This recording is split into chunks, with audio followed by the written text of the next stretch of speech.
আপনি আজকে 1500 বছর পরে এসে জিজ্ঞেস করছেন এত দল কেন, এত গ্রুপিং কেন? এটা আমার না, এটা আমার বাবার না, এটা রহমতুল্লিল আলামিন বলে গেছে 73 দলে ভাগ হয়ে যাবে। তো ভাগ হওয়া নবীর হাদিস হক, নবীর হাদিস হক হওয়া ইসলাম হক। ভাগ না হইলে নবীর হাদিস মিথ্যা হয়ে যাবে। কয় দল হলো এটা আমার দেখার দরকার নাই, কোন দলে মানুষ বেশি এটা আমার দেখার দরকার নাই, কোন দলে ধর্মীয় উপদেষ্টা গেছে এটা আমার দেখার দরকার নাই, বাইতুল মুকাররমের খতিব কার দলে এটা আমার দেখার দরকার নাই, ইসলামিক ফাউন্ডেশনের চেয়ারম্যান কোন দলে এটা আমার দেখার দরকার নাই। আমার রাসূল বলেছে 72 দল জাহান্নামে যাবে, ইল্লা মিল্লাতান ওয়াহিদা, একটা দল জান্নাতে যাবে। এখন 72 দল কই গেছে আমার দেখার দরকার নাই, যেই দল জান্নাতে যাবে ওই দলে আমরা আসি কিনা দেখা দরকার। কথা দিননি।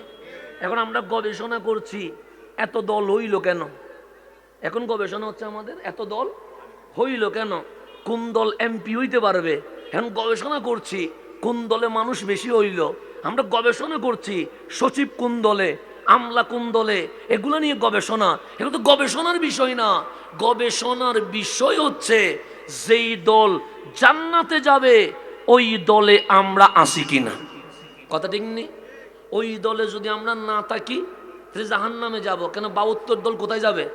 জাহান্নামে যাবে। তো আমি যদি হক বলি আমার কথা মানার দরকার নাই, ডানে যদি কেউ হক বলে ওনার কথা মানার দরকার নাই, বামে যদি কেউ হক বলে ওনার কথা মানার দরকার নাই, ওই দিকে কেউ যদি হক বলে ওনার দেখার দরকার নাই। কেন?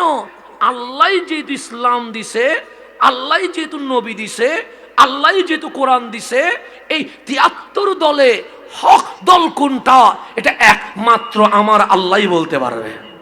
কথা ঠিক নেই? কারণ কোরআন দিছে কে? আল্লাহ। ইসলাম দিছে কে? আল্লাহ। নবী দিছে কে? আল্লাহ। তো আল্লাহ তো বলবে কোন দলটা হকের উপরে আছে, কোন দলটা ইসলামের উপরে আছে। তা আমার আল্লাহ বলছে ওগো বান্দা, অনেকেই অনেক কিছু বলবে, সেদিকে তাকানোর দরকার নাই। হক কোনটা আমি আল্লাহ বলছি, ওয়াল্লাযী জাআ বিসিদকে, তিনি এসেছেন সত্য নিয়ে, তিনার নাম রহমতুল্লিল আলামিন। উনি কোন জামানায় আসছে? এই জামানায় তো না, এই জামানায় কেউ প্রকাশ্যে মদ খায় না, এই জামানায় কেউ বাজারে জেনা করে না, কিন্তু আমার নবী ওই জামানায় আসছে যেই জামানায় পানির মতো মানুষ মদ খায়। আমার নবী ওই জামানায় আসছে যেই জামানায় মানুষ ওপেনলি জেনা করে। আমার নবী ওই জামানায় আসছে যেই জামানায় মানুষ খানায়ে কাবার সামনে কাপড় খুলে ফেলে। এটার নাম জুলুমাত, অন্ধকার যুগ, এটার নাম জাহেলিয়ত, মূর্খতার যুগ। তা আমার নবী যখন আসলেন, একদিকে নবী নাম সত্য, আরেকদিকে জাতি নাম মিথ্যা।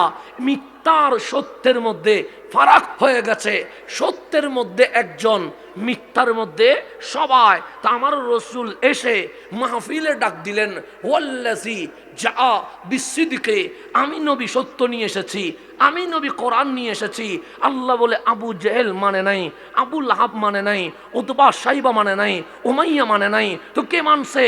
ওয়াসাদদাকা বিহি, কোটি কোটি মানুষের মাঝে এক আবু বকর বিনা দলিলে আমার নবীকে সত্যায়ন করে ফেলেছে। কয় আবু বকর? তাহলে যিনি সত্য নিয়ে আসছে উনি রহমতুল্লিল, আর যিনি সত্যায়ন করছে ওনার নাম সিদ্দিকে। এখানে মানুষ কয়টা? দুইটা। দুইটা দেখেন, বক্তা একজন, শ্রোতাও কয়জন? একজন। কি মাহফিল, কি মাহফিল! আপনি দুইজন হইলে মনে মানবেন? মানবেন না। কিন্তু আল্লাহ কোরআনে বলছে আমার মাহফিলের কথা, আল্লাহ কোরআনে বলে নাই। আমার বাবার মাহফিলের কথা আল্লাহ কোরআনে বলে নাই, কিন্তু আমার নবীর মাহফিল। বক্তাও একজন, শ্রোতাও, মাইকও নাই, সাউন্ড বক্স নাই, প্যান্ডেল নাই, লাইট নাই, খোলা মাঠে মাহফিল চলছে। আসছে কয়জন? একজন। আল্লাহ বলছে ওয়াল্লাযী জাআ বিসিদকে, একজন আসছে তিনি সত্য নিয়ে, আরেকজন ওয়াসাদদাকা বিহি, আমার নবীরে সত্যায়ন করছে। যিনি সত্য নিয়ে আসছে ওনার নাম রহমতুল্লিল আলামিন। আর যিনি সত্যায়ন করছে ওনার নাম সিদ্দিকে কে আসছে? নারে তাকবীর, নারে রিসালাত, নারে গাউসিয়া। আলহামদুলিল্লাহ, ভালো হয়েছে। আমার মাহফিল আরেকটা আছে, দূরতে হবে। আলহামদুলিল্লাহ, অনেক দূর থেকে এসেছেন আমার ভাই। হ্যাঁ, মাশাআল্লাহ। আমি তো ঘরের মানুষ, তো আমার আরেকটা মাহফিল আছে যেটা 10:30টায় টাইম। এদিকে একটু লেট হয়েছে বিদায়, ওইদিকে দেরি হয়ে যাচ্ছে আর কি। তো যার কারণে হুজুরকে নিয়ে আসা হয়েছে সুদূর ঢাকা থেকে আগত, সুন্নিয়তের জন্য যিনি চট্টগ্রামের বাইরে অক্লান্ত পরিশ্রম করছেন। চট্টগ্রামের তো মায়ের পেট, এটা কি, এটা সুন্নিয়ত, এটা কি মায়ের পেট। বাগানটা সাজানো আছে, জাস্ট স্টেজে বসে কি বলতে হয়, কথা বলতে হয়। কিন্তু চিটাঙের বাইরে কাজ কিভাবে করতে হয় এটা চোখে না দেখলে আমরা কখনো বুঝবেন না। এমনও গেছে মাইক ধরছি, মাহফিল করতে পারি নাই, নেমে যেতে হয়েছে। এরকম মাইক ধরে ফেলছি, সালাম দিয়ে দিছি, প্রশাসন এসে বলছেন নামেন, মাহফিল করা যাবে না। এরকম অনেক মাহফিলে গিয়ে পৌঁছে গেছি, ওঠা যাবে না স্টেজে। এরকম অসংখ্য মাহফিল আমরা করতে পারি না। কোথায়? চট্টগ্রামের বাইরে। সিটাঙের মধ্যে হাদিয়াও বেশি। সিটাঙে কি বেশি? হাদিয়া বেশি। 2টা মাহফিল করলে অনেক টাকা, কিন্তু সিটাঙের বাইরে অনেক সময় মানুষ 5-10 টাকা দিয়ে টাকা তুলে মাহফিল করে। আপনাদের তো 8টা গরু উঠিয়েছে। কয়টা গরু? 8টা গরু। আজকে মাহফিলে কয়টা গরু উঠছে? 8টা গরু। তাও আমার দাদা দিল 2 লাখ কত 90,000 দিয়ে একটা গরু। 2,90,000 দিয়ে চট্টগ্রামে 5টা মাহফিল করতে পারবে, চট্টগ্রামের বাইরে। আপনার 8টা গরু তুলে ফেলছেন। এটা যদি অন্য জায়গায় বলি ওরা ভয় পেয়ে যাবে যে এক মাহফিল 8 গরু। তো এটা কারে বোঝাবেন? চট্টগ্রামের মধ্যে ডাক দিলে গরু উঠে যায়, কিন্তু সিটাঙের বাইরে গরু না, প্যান্ডেল তুলতে কি আমাদের যায়।